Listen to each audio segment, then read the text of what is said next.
Today we were doing something different. We were gonna yap as if you were over at my house, just two of us chatting about personal branding and life and all the good stuff. So I was reflecting and I was thinking about how miserable I was for like 3 years of my career of being a creator. I've been in the game for maybe 6, 7 years, and half of that I was miserable. And a big reason was because I put myself in a box. And I felt like for the longest time I couldn't get outside of that box. And it was so drastic to the point where I actually burned down my entire business. I had a multiple 7-figure business and I had employees. And so I like blew up my life. And looking back, I think maybe it was a little bit too drastic, but I literally felt like that was the only option I had. And I don't regret it. I just feel like that's what needed to happen for me to get to this point where I actually feel incredibly happy with how things are. And it took a long time to get here, and we'll talk about that. I feel very confident in my personal brand. I think that now there are more dimensions and layers to who I am online. And more importantly, things just feel more effortless. It wasn't like that before, and we're gonna yap about that in a bit. But things just feel more effortless because things feel more genuine and authentic. There are a few things that I did, and there are a few things that I had to understand in order for me to feel confident to step outside of my niche, to expand my personal brand, to just be myself, okay? So the first thing I want you to understand that I had to understand was the basics of how algorithms work now. 5 years ago, you would only get content from people that you follow, right? Now with TikTok and just how things are, you get content from people you don't even follow. Like, you could get content from a rando and still really appreciate the content because the algorithms now are catered to your interests. And that's an amazing thing, and I think people don't really realize that. Like, there are so many people that still choose to post content within the box that they've put themselves in because they're afraid that the algorithm's gonna punish them, when in reality, the algorithm is actually gonna reward you for doing that. And I have evidence of this. And I know some people get like, oh, it's because you already have an audience. Honestly, damned if you do, damned if you don't. If you have no followers, people are like, who are you to say this? If you have too many followers, people are like, oh, it's because you already have a huge following. Take this with however you want. But for me, I went outside of my niche a couple times, but in the beginning it was really scary. I had to pretty much collect evidence for myself that it was safe to go outside of my niche. So being afraid is normal. I don't want to invalidate that. But for me, I one day posted a video of me doing the Bulgarian split squats. And I was like, oh my gosh, this is so funny. I want to post it on my stories, but what if I actually posted it on my reels? That video now has 3 million views and has gained me about 1,000 new followers. This performed way better than my usual content about social media on Instagram. Recently, I posted a video about my sweatpant jeans and I was like, oh my gosh, these jeans are the best thing ever. And that video has 1 million views now and I gained 1,500 new followers from that. Again, outperformed any of my typical niche content. And so I use those examples as ways to show you that it's actually a huge shame to not step outside of the box that you're known for, because I actually feel like today's algorithms is the best time to do that. Because now people are literally getting content from people they don't even follow. It's just about interest. And when I talk about things that I actually like, which just so happen to be things that a lot of people like fashion or fitness, those do really well. And now more people are finding me. And so I just think it's a shame for you to be afraid of doing that. Second thing too that I think is important to know is that being multidimensional creates superfans. Like, when I'm on my algorithm, when I'm on my explore feed or, for you feed, I would I wouldn't kill myself. That's a little bit too inappropriate for social media, but I would literally throw my phone away if all the content that I got was about business. Okay, I would literally block everyone because that's just not my life. My life is not just about being an entrepreneur. And if my entire algorithm is giving me just entrepreneurship stuff, I would hate that. But the reason why I am so addicted to social media is because when I go on social media, it gives me everything that represents me. It gives me content about how to get snatched, because right now I'm trying to get snatched from my wedding. It gives me content on how to be more stylish, because that's exactly what I'm trying to do right now, hence this top and this jewelry, which by the way, has not applied to the bottom half of my body yet. I'm learning how to eat healthy. It's giving me content on entrepreneurship and content creation. And so it basically has all of my interests in one, but all those interests are currently being served to me by different creators. Now, if I could find that one person that represents my values, that represents the lifestyle that I want, that also has very similar multi-dimensional interests like me, I would follow them to the end. Like, I would literally feel like I hit the social media jackpot if I could find one person that represents my values, the character that I want to be building for myself, the lifestyle that I aspire to have, the interests that I have, and the way that they communicate is also in the way that I like to be communicated to. Like, they have a very similar sense of humor as me, or the way they break down information is exactly how I would want to learn. Like, I would follow them for a very long time because they represent someone that I'm invested in terms of like their character development and the different side quests and plots that they find themselves into. Very similar to like reading a book. There's like series, like Harry Potter series or Magnolia Park series or whatever series. The plot for each book usually changes, but the characters don't really. Like, you get invested in the characters. And so when I'm thinking about social media now, I'm like, oh, how can I get people to be invested in me as a character? Oh, it's just by showing more sides of me. Like, that's literally it. There's no magical formula. There's no crazy strategy. But I will say that it's like very hard to get to a place where you feel confident in sharing those things. And we're going to talk about that in a bit, but I just want to highlight like why it's important now more than ever to be yourself online. Okay, hold up. I just like reviewed the video and I'm like, is this pose okay? Wait, hold on. Let me move y'all a little bit. Let's just back up. It's a bit too close for my comfort, but I'm pretty comfortable like this.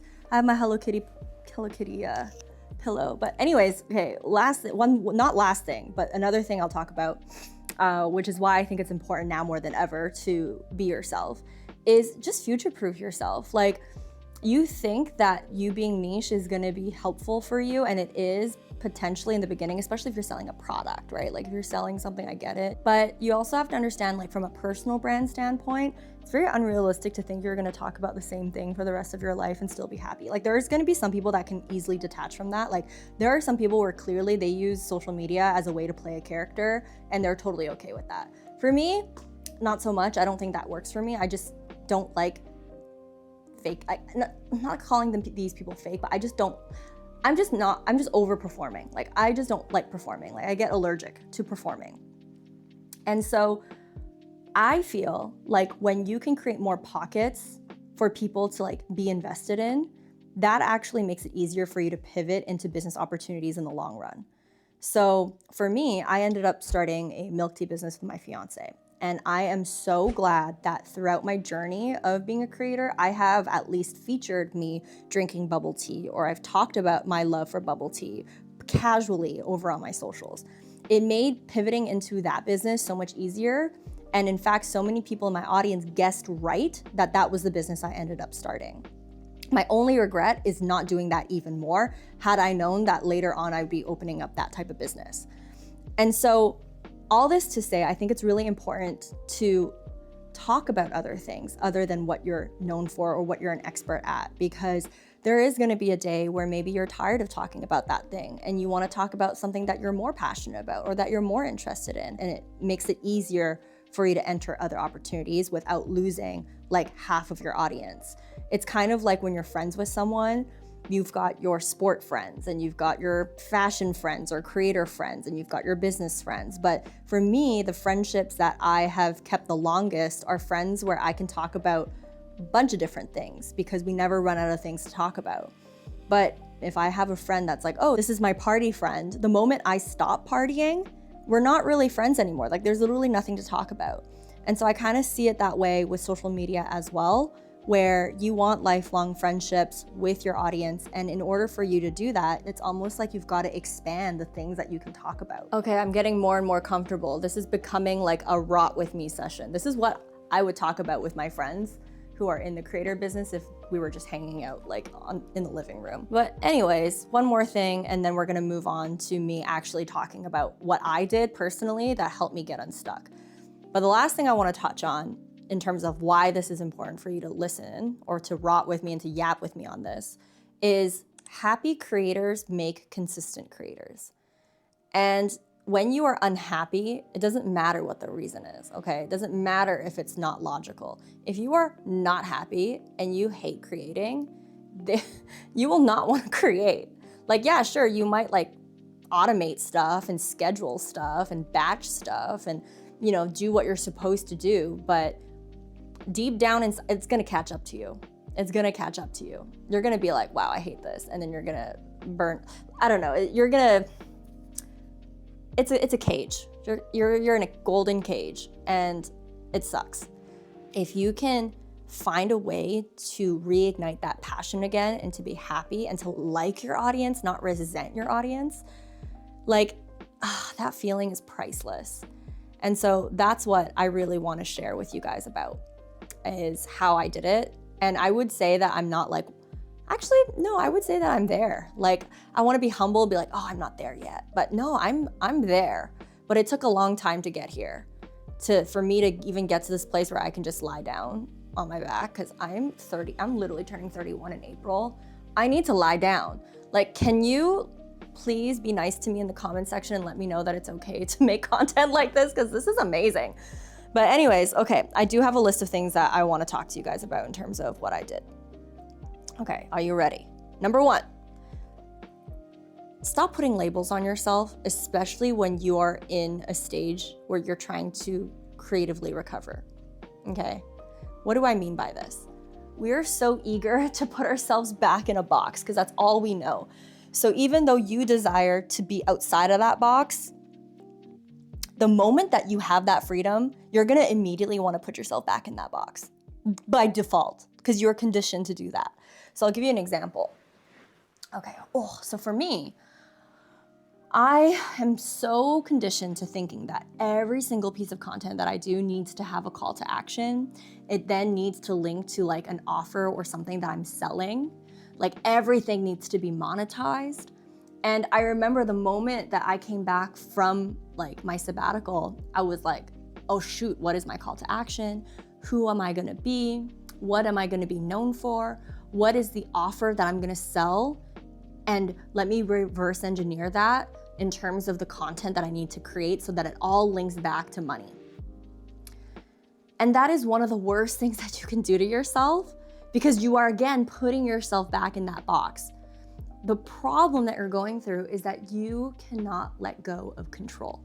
You are trying to control the end result. You are trying to dictate what you want people to perceive of you.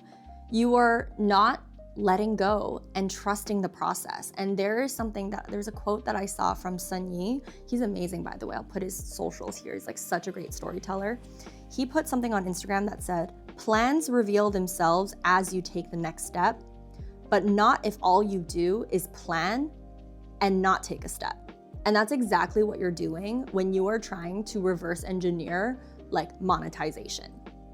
What you should instead be doing is posting what you want, what is in your heart. Be an artist again. Don't think about the strategy. Don't even think about being consistent. Don't think about any of that shit. Just be an artist. Be excited about the thing that you're posting about and put it out there because you like it. Not because someone else likes it or because you think this is what's gonna please other people. Literally, stop putting labels on your work, stop putting yourself back in that box, and just post what you want to post, even if it's not that consistent. Because the most important thing to creative recovery and to you finding that mojo and finding that spark again is being excited about what you're making. That's all that matters. And the thing is that the more you do this and the more you tap into that artist side, which by the way, the artist is chaotic. The artist has no systems. The artist has no structure. The artist is emotional. The artist is impulsive. The artist is just wet, okay? The more that you tap into the artist side of you, the more that you are gonna be excited about your work again, the more that you are gonna feel purpose. And the more that you feel purpose, you will naturally be pulled towards systems again. You will naturally be pulled towards strategy. You will naturally be pulled towards discipline. Because when you actually get evidence of like, whoa, I'm getting my mojo back, I'm happy about the thing that I'm creating, I'm happy about creation again, Now I just want to be consistent. How can I actually do this every day? I know for me, I think it was like in November of last year where I felt that. I was like, whoa, okay, I'm starting to get that feeling of I'm doing great work. I'm very happy with what I'm making. I just wish it was consistent now.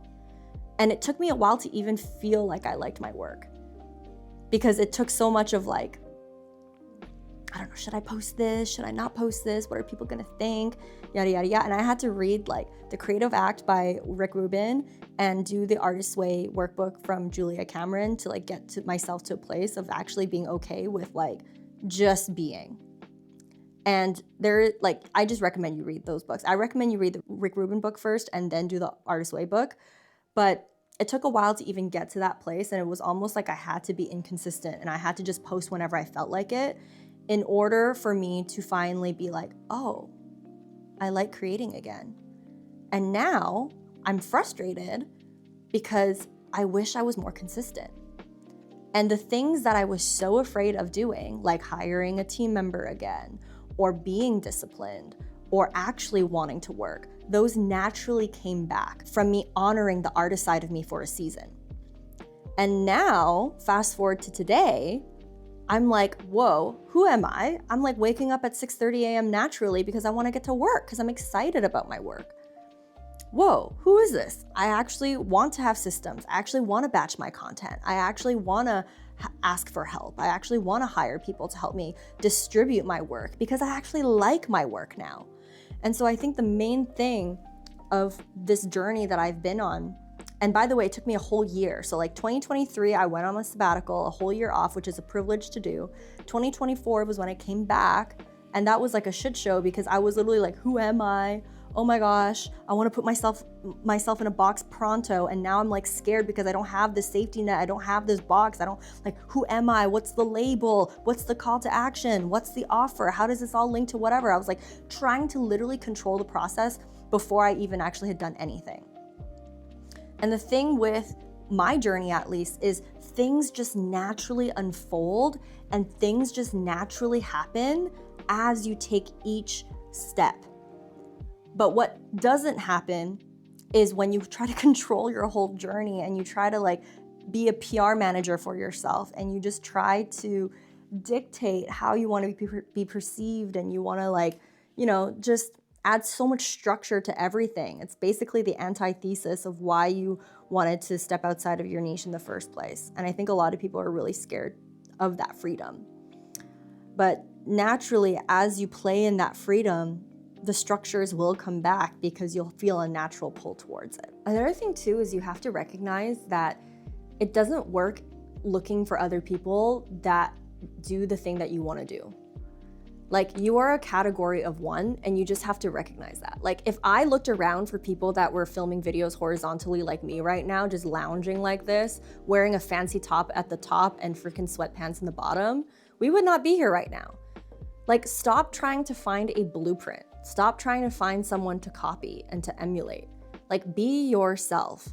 And it took me a while to even realize this, because I was just wasting so much of my time trying to find examples online. And I know that that's how we as humans are, is like we always want to follow someone else's footsteps because we're so afraid of that freedom. And we just want to make sure that we are safe. And that's why we look for examples online and why we look for others. But you also have to realize that like there is nobody in the world that's gonna be like you. But that's what makes you special. And I almost had to enter this like mindset of like, I'm gonna enter my it girl era. And I'm gonna always ask myself, like, why not me? Like, why not me being the person that's gonna make a chill rot session video with you? Why not me being the person that posts my sweatpant jeans and me sucking at the Bulgarian split squats and all these different things? Like, why not me? And you almost have to enter that same energy. Like, why not you? Be a trendsetter.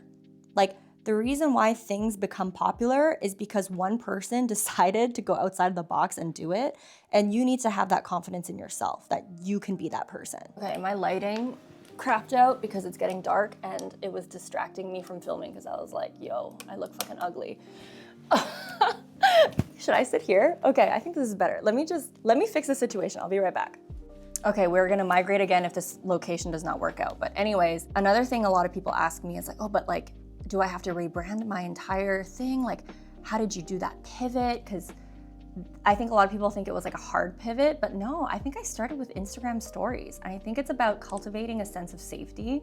So whichever platform or whichever vehicle makes you feel the most safe to step outside of that box, to show people who you really are, or practice showing people who you really are, that's what you should start with. So for me, it was Instagram stories. That's actually what happened, is I started posting random shit on Instagram stories. I remember one time I was considering getting an Android, and I made it this whole series on my stories of just like documenting my journey of potentially switching to an Android. I actually went ahead and bought an Android phone, and it was like the funniest thing ever.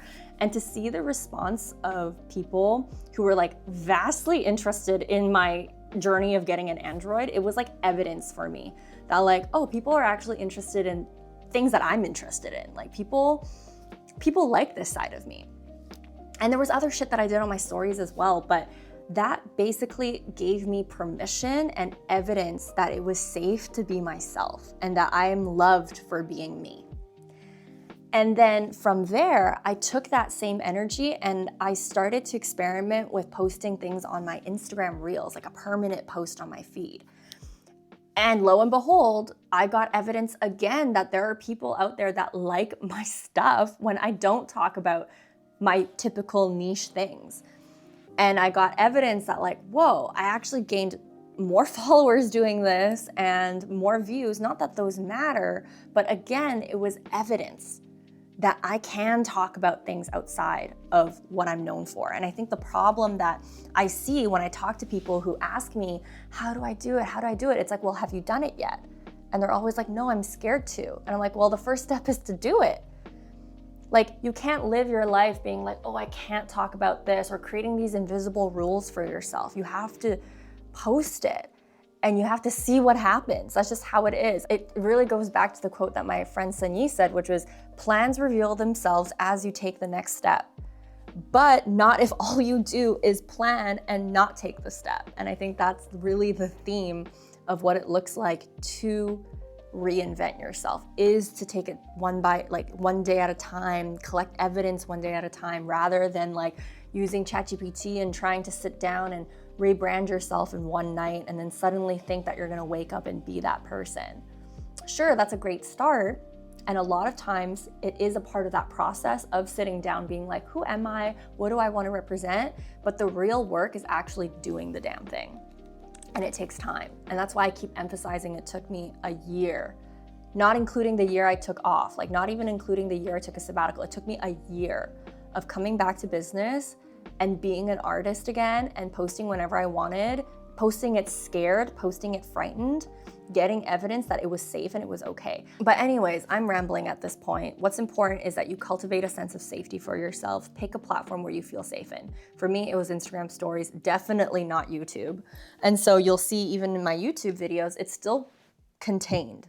Whereas my Instagram, it's more unhinged. And if you go on my threads, it's even more unhinged. But yeah, don't feel the pressure that like every social media platform that you're on needs to be rebranded or needs to embody this new authentic version of you. Like pick one and then go from there and watch it beautifully expand as you get evidence and as you get more confident in being yourself. And for me, I'm at a place where it started with stories, then with reels, then now with YouTube, like my vlogs. And I feel like vlogging has been really awesome for me too, in demonstrating and showing the different interests that I have and being multifaceted. But I definitely wouldn't have been able to start with vlogs from the get-go because I wasn't confident in myself. Another thing that I'd also like to mention is, oh, my storage is about to end. Hold on, give me 1 second. Let me delete some files. Okay, we back. Had to delete some files from like ages ago. Okay, there's one thing I really wanted to say, and that was the glow up starts from within. And you don't need an algorithm to tell you whether or not you're worthy. Like for me, I know when you look at my YouTube channel and maybe some of my Instagram posts, like it doesn't get that many views like I did before, but I don't give a fuck. Like, I'm just happy with the people that are in my tribe. Like, you watching this video and rotting with me and having this conversation with me, I'm so grateful for that. And maybe because I had a business where I had a lot of vanity metrics and I was so miserable, and now I know what that felt like now I just don't care. And I think it's important to know that what an algorithm says about you doesn't dictate your worth, and you need to understand that you're worthy without any of this. And it took me a while to get there. I think it first started with a lot of inner work and a lot of like journaling and affirmations. Like, I am that girl, okay? Listening to morning affirmations while I'm meditating. Like, I had to do a lot of that to really build myself up again. And I had to surround myself with good people, and also with people that like love me, even if I didn't do social media. Like, I hang out with my friends a lot. It's like one of my biggest priorities now. And I love the fact that a lot of my friends aren't creators or business owners. If they ended up becoming them, amazing. But I love that they're not, because we don't talk about this online world all the time. And they're not my friend because I'm in this online space, and I like that. I think it's also about being confident in your body. So when I started working out again and getting healthy and realizing, wow, I have an amazing body, and not just like looks wise, but more of like, wow, I can lift, I can run, I can do all these things that I couldn't do before, like that boosted my confidence in myself. And then naturally I started taking care of myself better, like doing my hair, doing my nails again, my lashes, upping my style. Like, my style glow up lately has been on point, okay? Because I'm starting to feel better about myself. And when it starts internally, and then it moves forward externally. Like, you want to eventually match your external to how good you feel internally. And then I also became more, I also like spiritually leveled up as well. So I don't talk about this much, but this past year I've been going to church. And I don't know, it's changed me in a sense where I realize that I'm already worthy. And I don't want to get too preachy about this because I know it turns people off, including myself sometimes. But it's just doing whatever you need to do to realize that you are worthy with or without this, especially without this. You don't need this. And that's kind of what makes the journey more fun and rewarding when you realize that. Like, I can safely turn off this camera, turn everything off, be with Leon and my pets and my family, shut the whole world off on the internet, and be like, it's not that deep. And I think that was the energy that I had to step into in order to be more confident in posting random shit. And not being necessarily detached, because I'm still that girl looking at like, oh, what are people saying about my content? Are they like vibing with it? No, of course I still look at that stuff. I think it's fun. But at the end of the day, like, I am worthy, and so are you.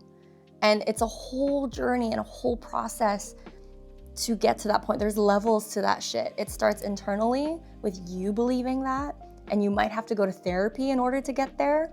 You might have to address some childhood shit to get there. And then once you realize like, damn, okay, I'm feeling myself, you then, get healthier physically, and you're like, whoa, I'm looking good. And then you level up externally, like the material things, like, oh, let me get a new shirt, let me do my hair, let me, invest in good skincare, I don't know. Let me do all these things. And then, people start seeing that, and then it just all becomes this domino effect, and you glow up. You glow up. And it to other people, it might look like it happened overnight, but it definitely doesn't happen overnight. I will say that, okay? I will say that it doesn't happen overnight. So yeah, I just think it's important for me to talk about these things with you, because so many people ask me, how did I do it? And it didn't happen overnight. And I hope that this video is rambly, and I will probably cut it down. But yeah, just own it and like document your journey. Don't teach it, don't preach it, don't be a guru, don't try to control every single step, but just share the things that you like, share the things that you're interested in. Carl Jung said that the personal is universal. So anything that you're most afraid to share of are likely the things that people most want to hear from you about.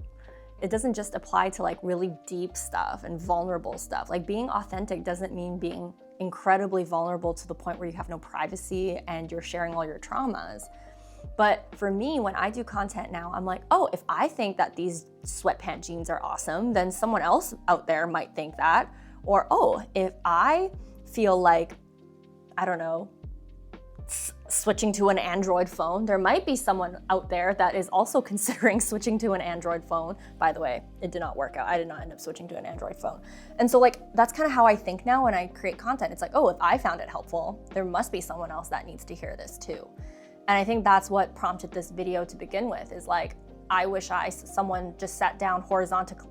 I wish someone would just lie down horizontally. Oh my God, I can't talk. I wish someone was lying down horizontally, rotting with me in a very casual video, telling me all the things and validating the things that I'm going through, and also told me what they did to get through this, what they did to glow up with their personal brand and be so authentic and genuine and whatever. Because by the way, sometimes I don't feel that way. It's you guys saying that about me, which, you know, I think how people perceive you is, or how people label you and all. Like sometimes in your mind, you think like branding is you being like, I'm authentic, I'm funny, I'm genuine, I'm this.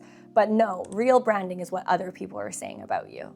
Okay, so it's not me saying like, I'm authentic. It's like you guys saying that, which is the hugest, biggest compliment for me, because I'm like, oh, cool. Because there's a lot of people that throw around the word authenticity. And when you look at their content, it's like, something still feels like you're performing. I'm not saying that in a judgy way, I'm just calling it like it is. Like, you can't just say you're one thing. You have to do it, and you have to believe it, and you have to act it, and you have to be genuine. Like, you have to live it.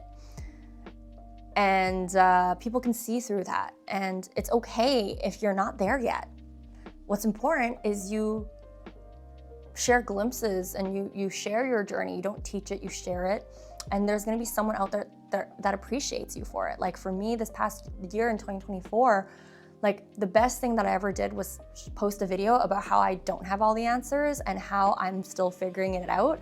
And I'm just going to be doing that publicly. And if you want to be a part of the ride of me figuring it out, then so be it, and welcome. And that was like the best thing I did, because it lowered so much expectation and pressure, and it just felt like I was with you guys in my journey, instead of me like pretending that everything is perfect when it's not. And I think that if you have a personal brand and you have an audience, or even if you don't have an audience, like set that stage for people.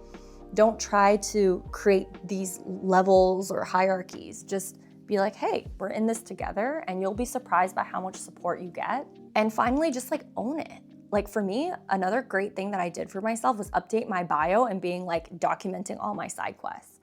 Because I'm in a season where I actually don't know what my niche is. Like someone literally asked me like, so what do you even talk about? Like if someone doesn't know me. And I was like, I don't know. I just talk about whatever I want.